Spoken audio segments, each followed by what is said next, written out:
Hey guys, Girl Named Bob here with another episode of Let's Draw with me, a girl named Bob. This time it's the Hotline Miami 2 title card that I made for Hotline Miami 2, who'd have thought.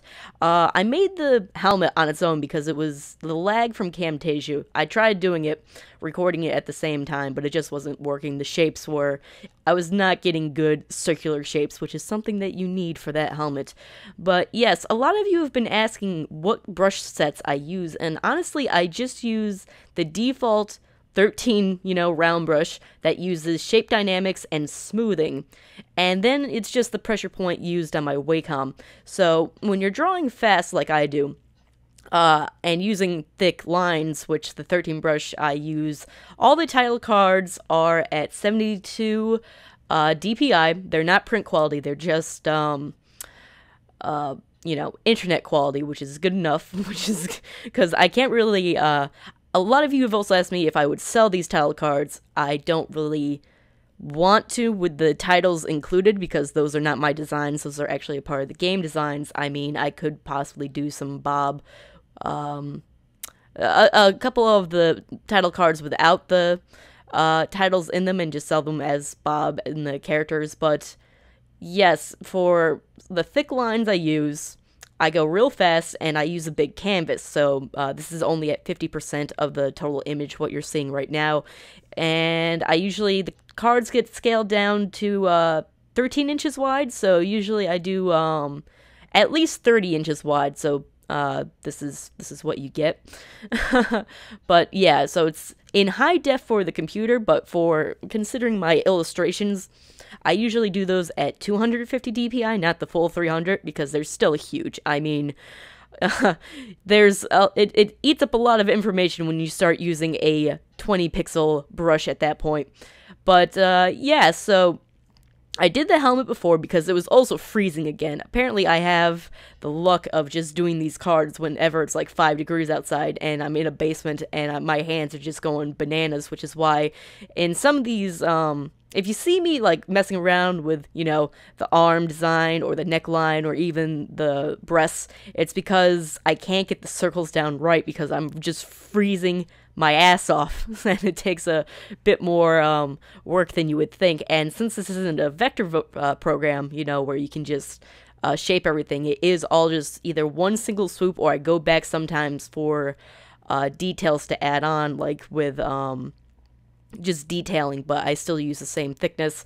It's you definitely need to be accurate, otherwise you risk defragging the line, which is because since it's pixel based, the bitmaps can get warped, and that's why you start seeing, like, say you save a copy of a JPEG 5 times, that 5th generation is not going to be the same as the 1st generation.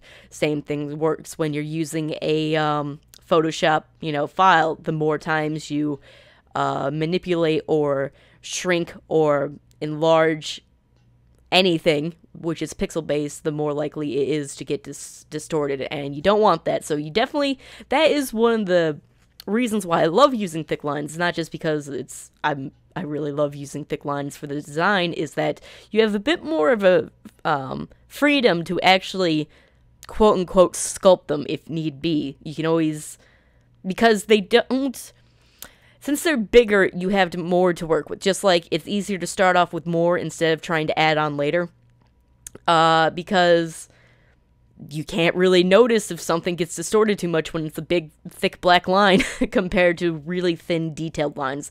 That's why you have to be much more precise when you're doing quote-unquote bent wire lines, which are just straight lines, thin lines that have no shape dynamics. That's just a term you use them for.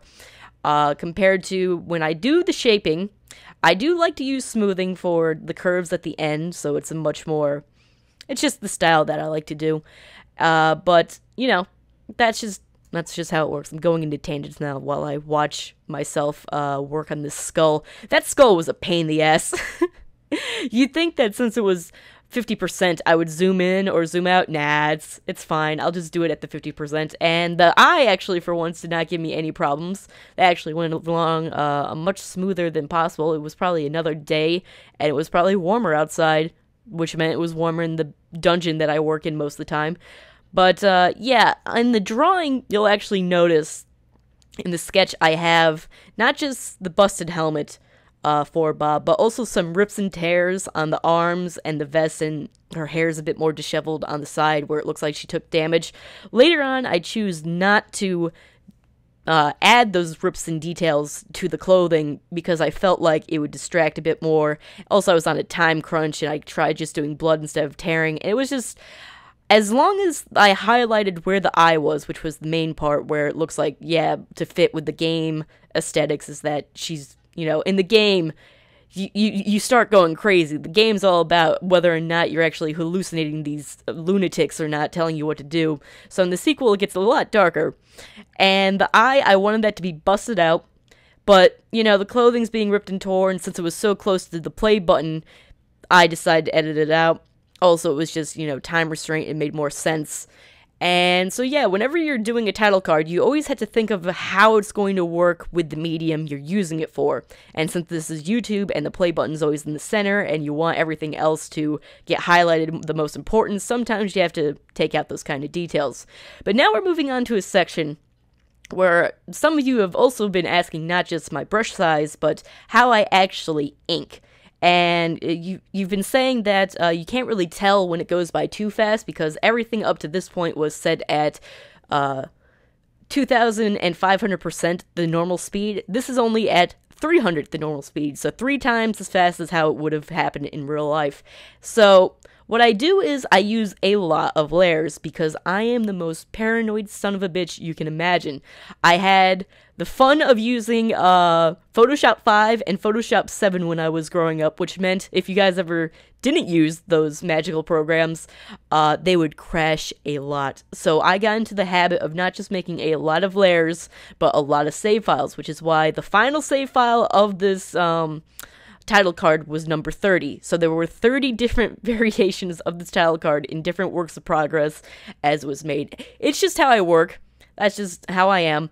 But as you can see, whenever I make a scribble on the screen and then it goes away, that's indicating A, I've made a new layer, or B, I've gone back to an old layer to add onto a section that does not interact or interfere with the part that already has work on it.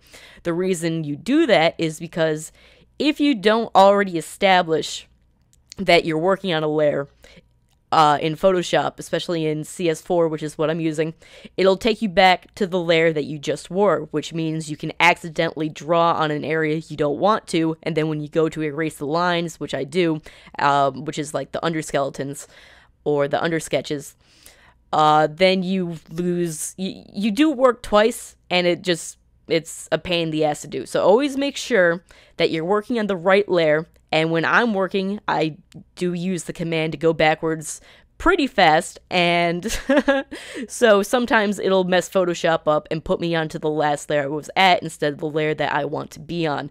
So just by making that little scribble and cutting it, it just tells Photoshop this is the layer I want to work on, and if you press the undo button one too many times, then you'll notice it without having to make up for work later. But yes, I just always draw through the shapes, draw out the lines, and you'll get the thickness that you want. Fast, large strokes are what I use for my style, and I'm very happy with that style. I had to perfect it somehow, and by doing over like 300 goddamn layers is definitely how it worked. But hey, it's getting the results that I want, so whatever. The one thing, it's funny because whenever I'm using Photoshop, I use so many damn layers, but when I'm animating in Flash, I am adamant of not having more than 6 layers per scene. Like, that just drives me crazy when people just draw so many or make so many layers in Flash, because just like how Photoshop uses bitmap, you have to treat it as a bitmap program. However, Flash is a vector program, which is a completely different beast altogether, which means you have more leeway in not messing up or being able to get rid of mistakes or to add on or anything like that without really having to sacrifice quality, because since it's a vector, it'll keep the same shape it has no matter how much you try to enlarge it or shrink it. That's just how vectors work. You sacrifice the level of detail to use a vector, but by using a vector, you gain not having to worry about, messing up too much. That's how I see it anyway. So in Flash, you better only have 6 layers per timeline that you use, and then you should always use movie clips to add into scenes. Once again, 6 layers per anything. Otherwise, you're just going to drive yourself nuts. There's absolutely no reason to do that, but with Photoshop, because of so many horrendous accidents while using Photoshop 7, it scarred me for life. I still have flashbacks to just losing like 6 hours of work because the file got corrupted, and so I just save multiple different files just to be safe. It's something that I will never ever not do in my life now. So I remember when I first got out of college, I tried to be like, hey, maybe I can, because CS4 is more reliable than, the past versions I've been using. Maybe I can try doing smaller, not as many layers, get down to that. And I was doing fine. I was doing maybe 5 files of one five saved files of one version of like one illustration, a couple of layers. I was doing good. Then I started doing my title cards again, and the paranoia instantly set back in. So I was like, boom. I'm going to have 30 damn files of this one thing, and that's the story of a Bob right there. So now we're getting into the detail work, and since I've already established what this character looks like for the Hotline Miami 1 series and Let's Play that I already did, I just, stayed in line with the already established theme because I like that very much, and then just add the details that you want to. And like I've said, I got rid of the other stains, the other tears. But now we're getting into perspective. Once again, another thing that you guys have been asking me. And honestly, with perspective, you can either go for even if you're not doing realistic perspective or anything like that, everything follows a rule of I. And I'm at the point where I like to distort it to a point, just like here. It doesn't have to be 100% accurate, as in, oh, this looks like it could actually function in the real world. No, you want it to fit your style, and that's what I'm doing right here.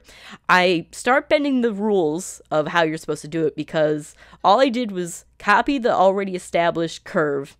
I tried messing around with it here, but I didn't like it. And all you have to do, at least all I did for this, is you take it down from the 100% to like 85 or 75%, and then you just keep repeating it until you're done with the series of, until you're done cutting it down, chopping it down. Because for this, once it's colored, I already knew how I wanted to color it. I already knew what the final look wanted to be. So I was not that worried with it being accurate, as in this will work in the real world. I was just wanting to get the style done, which is what I achieved. So whenever you guys start, worrying about how something should look when it's let's say a mechanical drawing, you should always know, these even, if you can see the sketch underneath, there is a perspective line. The horizon line was right at, like, where Bob's chin starts at the helmet, where the jawline is, or, right at the hinge, where you open your mouth and whatnot. And it all went almost all the way off screen, so everything went back there. I did everything as a cube, followed the perspective lines into the foreground or into the background, and then you begin to add the curves, because that's how you create a sphere or any other kind of round object. It starts out as a cube, and then you add the round, and then everything will start to go into its own little universe. And so yeah, when you're doing perspective or mechanical drawings, don't overwork it too much unless it has to be 100%, like you're an architect or something. Then God bless you. That's a lot of detail. That's a lot of work for a lot of just insanity. But yeah, don't just draw what you want to draw, and the more you draw something in your style and how you want it to be, the more you're going to be used to it, which means the easier it will get every time you go back to add on to that style. And here I was doing the arm perspective to make sure that her left arm was resting on the phone booth like it naturally should, and then I even fudge the line that's under her finger. I move it over so that it doesn't create a tangent between the finger holding the knife. So once again, I edited the perspective to fit the style. And then here, I was not having it with the hair this time. I was just like, ugh. But I really did plan on having, like, more detail into how disheveled she looked for the sequel. But I was just like, it looks good. It looks good enough. I got everything down that I needed. So now I'm getting rid of all the layers that I don't need, because I always make extras just in case I ever want to go back and don't have to reopen a file. Then I start flattening them, and then I always make sure that the lines that I want to color in the future, once again, if you know what you're going to do, that always helps. Just having it all down before you do the final version is fantastic, because I knew I was going to color the helmet a different color later on. So yes, now it's flattened. Now I do the colors, and I mat it out. And that's been this episode so far. So if you guys want ask me anything else about how I do that's not clear enough, let me know. But anyways, stick around and stay tuned. And peace out.